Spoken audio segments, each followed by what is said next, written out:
Mapagpalang araw kaibigan, ito po inyong kaibigan kay Jesus, Brother Manny Bautista. Biyernes, lutong bahay.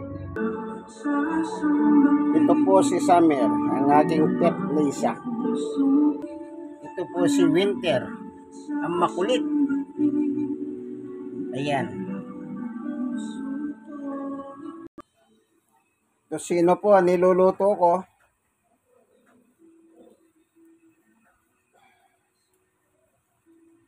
Ayan. 2 kilo. Ito po ang inyong programang Lutong Bahay. Yan, kumukulo na po. Hindi ko po nilagyan ng tubig yan. No? Hindi ko nilagyan ng tubig. Wala po siyang tubig. Yung syrup niya, yun ang kumukulo ngayon. Yan na po magpapalambot sa kanya. Haluin natin.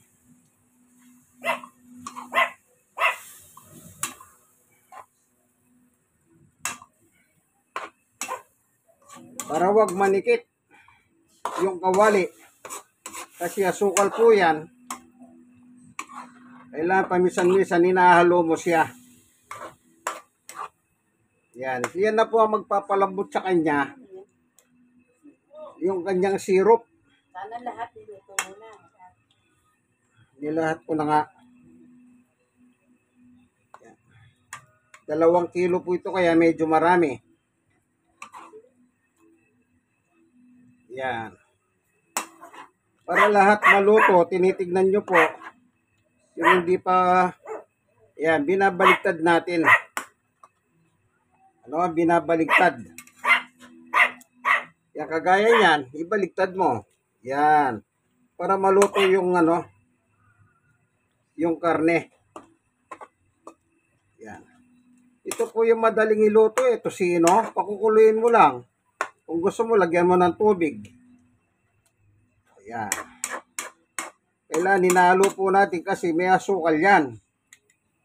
May asukal. Yan.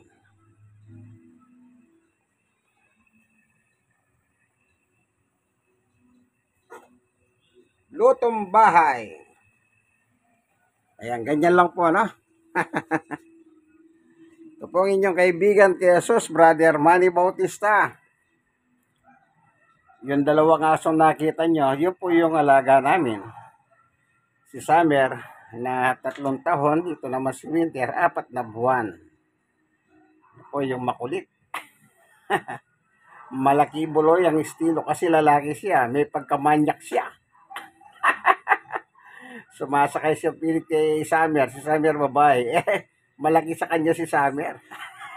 Kaya tawag ni Sister Baby sa kanya, Kibuloy!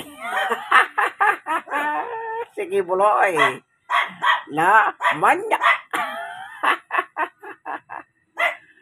Yan, tumatawag siya. Siya po yan, tumatawag na yan. Ayan. Alu-aluin natin ha. Naninikit eh.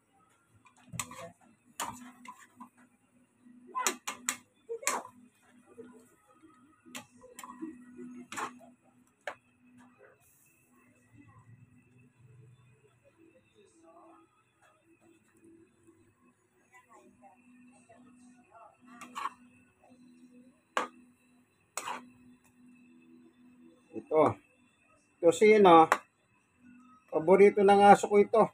Kinakain po ng mga aso. Kayo, pag nagalaga po kayo ng aso, iyakin ninyo pagkain ng aso, hindi po tira-tira. Kundi yung talagang matinong pagkain. Kung hindi nyo kaya mag-alaga ng aso, huwag na lang kayong mag-alaga. Kasi kawawa naman yung aso. Ginawa mo siyang bantay, ang ginagawa mo naman, hindi mo siya masustentuhan ng pagkain. Eh kahit naman yung gwardiya sa establishmento, sweldoan mo yon. Pag hindi mo sinweldoan yan, hindi niya gugwardyahan ang business mo. Opo. Yan. Kailangan pag nag-alaga po kayo ng aso, tiyakin ninyo, kaya ninyong mag-alaga. Paliguan ninyo, pakainin ng tama. At yung pagkain hindi tira-tira. Bawal ang tira-tira sa kanila. Kung ano yung sinusubo mo sa katawan mo, yun din ang ipakain mo sa kanya. Kung kumakain ka ng, halimbawa, ito, tosino, kakain kami ng tosino sa tanghalian, pakainin mo rin siya ng tosino kung gusto niya. Ako, ganun ang style ko po sa aso. Pinapatikim ko lahat ng pagkain. Pagka gusto niya, ipakakain ko sa kanya. Kahit na sinasabi, ay, bawal yang ganyan. Hindi naman po araw-araw, pamisan-misan lang eh. Yun ang masama. Kung bawal sa kanya, gawin mong araw-araw. Halimbawa, sabi nila, bawal ang chocolate. Eh di patikimin mo siya ng konting chocolate kung gusto niya. Kung ayaw, di wag. Ganun lang po yun. Ako, ang estilo ko iba. Ang gagawin ko, patitikimin ko siya. Pag nagustuhan, pakainin ko. Yun lang. Oh, eh di masaya pa yung aso sa'yo. Di masaya pa yung aso. Ayan.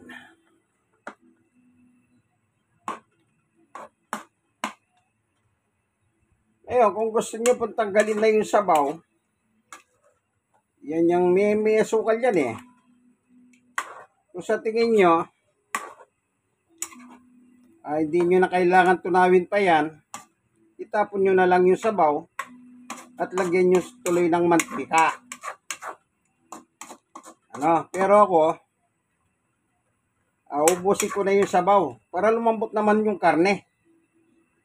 Baka naman yung tosinong ginawa nila, medyo matanda na yung baboy.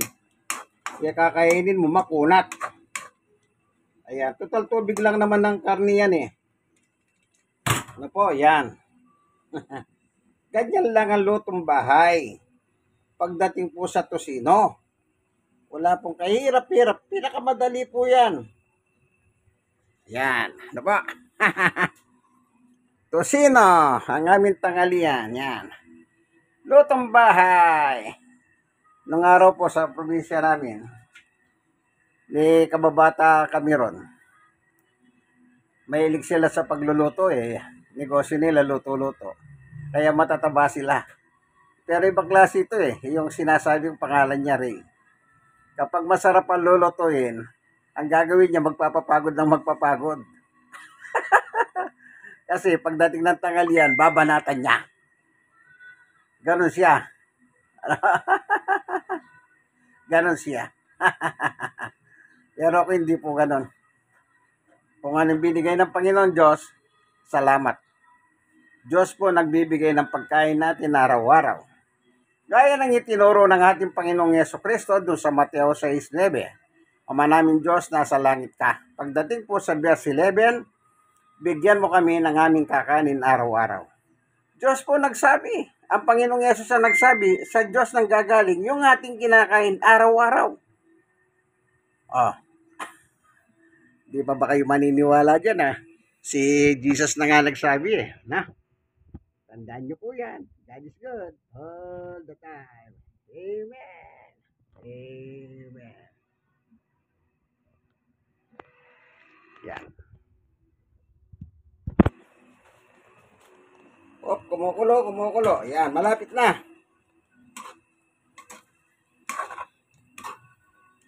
Kanya lang, dahil gas yan, medyo magastos sa gas. Eh, kinakukulo mo yung syrup eh, para matuyo. Ang purpose ng syrup, para lumambot po yung karne. Kasi kung minsan makakabili ka ng tosino na matigas. Kaya pabayin nyo na lang kumulo yung syrup hanggang sa lumambot po yung karne. Ganyan lang po. Para pagkakainin mo, is malambot siya talaga. Ito po, yan. Lutong bahay. Dito po tayo sa programang Lutong Bahay ni Brother Manny Bautista. God bless us all po. Bye-bye. Okay? Tignan natin yung aking mga pet. Hi. Hi. Hi. Harap sa camera. Hi. Hi. Hi. Hi. Hi. Hi. Hi. Love, love. Love, love. Ito po yung isa.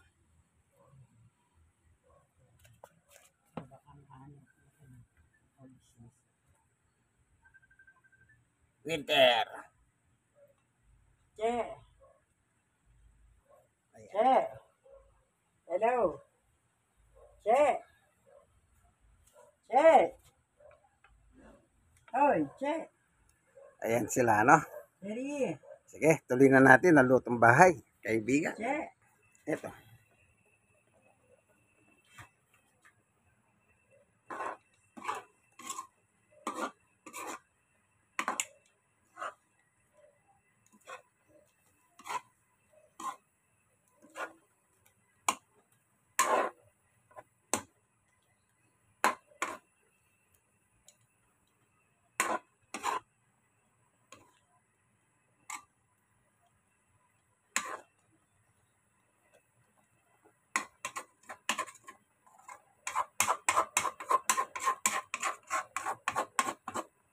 Ayan. Malapit na.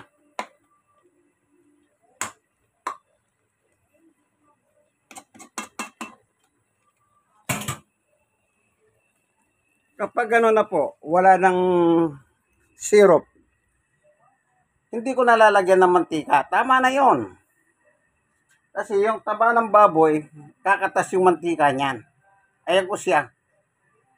Hindi ko na siya lalagyan ng mantika. Ganyan na lang siya. Mamaya, pag nakaluto ako ng saing, kukuha ko ng kanin, ilalagay ko rito. Para yung lasa, yun ang natural na Pilipino. Pag nagluto ka ng tosino, lagyan mo ng mainit na kanin. Para yung lasa ng tosino na sa kawali, makuha mo. Huwag mo lang susunugin. Kasi asukal yan. Palasunog yung asukal. So, yan, malapit na yan. Ang gagawin mo, inahan mo na lang yung apoy. Low fire mo, hika nga. Ayan. Kaya ito, pipit mo lang ito. Ayan. Ayan. Pinihit ko ng konti. Kumina.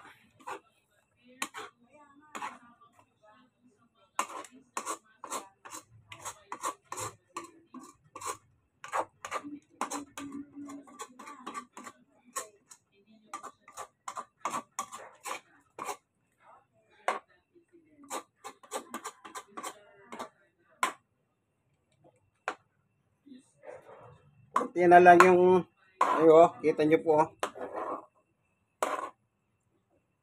Ayan.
Yung mantika na po yung natutunaw ng gusto niyan. Mantika na po, oh. Kasi meron na siyang kulay lumilitaw. Ayan. Ayan.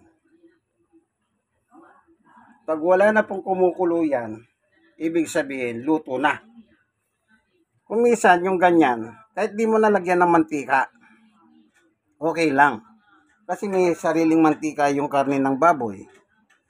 Kaya napatingin ako sa baba kasi itong aking alagang matakaw. Pati yung kulungan niya, pinapapak. Ito po. Ayan. Si Winter po yung matakaw na malaki buloy, manyak. Ayan. 4 na buwan pa lang, sumasampan niya sa kay dalaga. Sa amin, hindi niya kaya sumampa.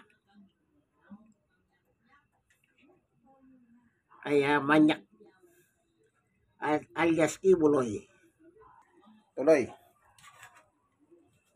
Ayan. Kunti na lang, oh. Ayan. Nilalagay ko yung sa gitna yung mga taba ng baboy. Para mainit ng gusto, yun ang matunaw. Yun ang gagamitin niya, pangluto niya.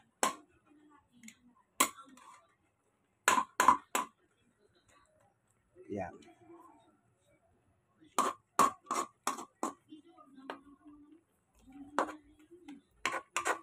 Yan. Sigurado malambot na yan.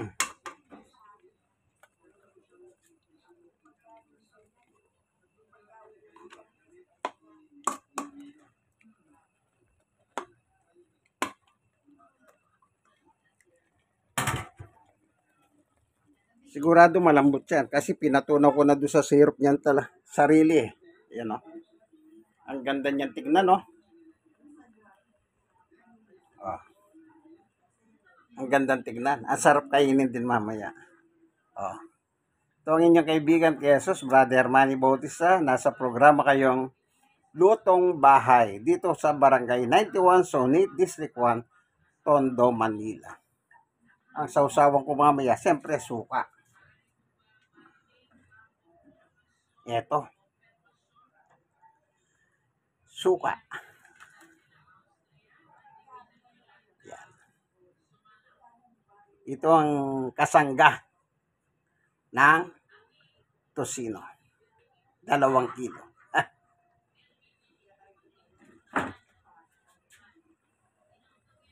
Konti na lang. Konti na lang. Maluluto na po ang ating tosino. 2 kilo.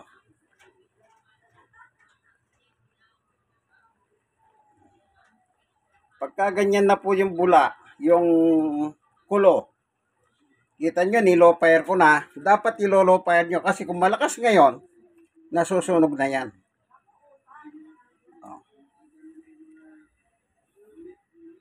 Ilo-low fire nyo na lang po para wag naman siyang masunog. Yan.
So, meron pa siyang konting katas, oh. Ayan, oh.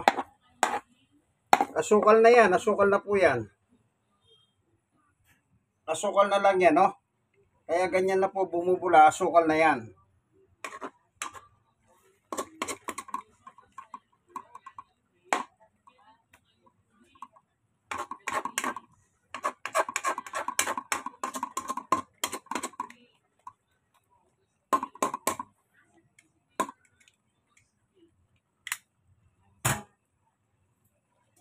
So, luto na yan. Pwede nang ano yan. Pwede nang kainin. Kasi luto na talaga yan. Nakita nyo po, ano? Lahat ng syrup niya, pinakulo ko. Para lumambot po yung laman, yung karne ng baboy. No? Kaya yan, pwede na yan. Pwede na. Ika nga. Ito po. Lutong bahay.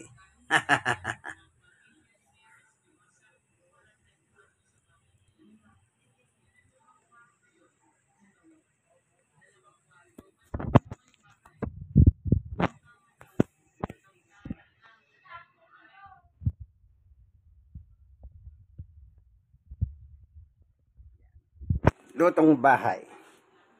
Pwede na. Yan. Tingnan na natin ngayon sa halo. O, wala na. Syrup na po ng asukal.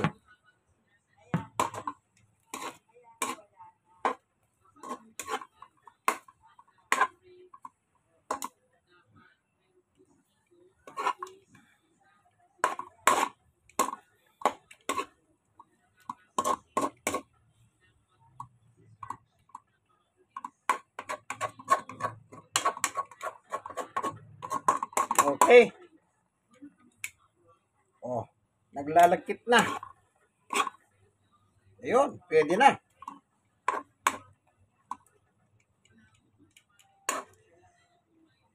So, nakadali na tayo.